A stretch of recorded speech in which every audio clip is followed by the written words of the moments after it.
భగవంతుడి దగ్గర ఆరాధన చేసేటువంటి సమయంలో నాకు ఇది కావాలి నువ్వు అడగకూడదు వాస్తవం.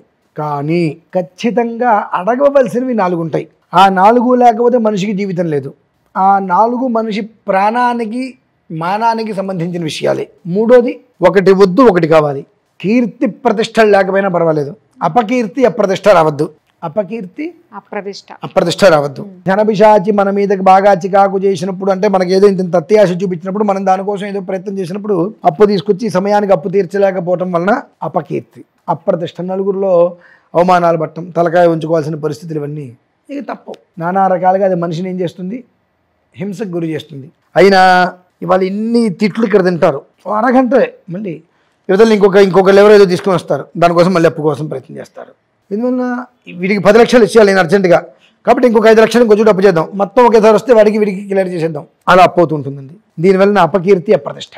భగవంతుని ఏం కోరుకోవాలి, మూడోది కోరిక, నాయన కీర్తి ప్రతిష్టలు లేకపోయినా ఉంటా, కానీ అపకీర్తి అప్రతిష్ట మాత్రం నా జోలికి రావద్దు తండ్రి అని కోరుకోవాలి.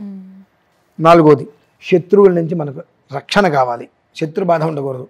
ఏ రకంగా అయినా మనల్ని శత్రువుగా భావించేటువంటి వాడు మన నాశనాన్నే కోరుతాడు, మన క్షేమాన్ని కోరడు. మనం సంతోషంగా ఉండాలి, హాయిగా ఉండాలి, ప్రశాంతంగా ఉండాలనేటువంటి ఆలోచన ఏ రకంగానూ కూడా చేయడు. ఎదురుగుండా మనకు అన్యాయం చేయకపోయినా ఏదో ఒక రకంగా మంత్రప్రయోగమో తంత్రప్రయోగమో దుస్తంత్ర ప్రయోగాల ద్వారానో ఏదో ఒక రకంగా మనకి కీడు తీసుకొచ్చేటువంటి ప్రయత్నాలు చేస్తారు.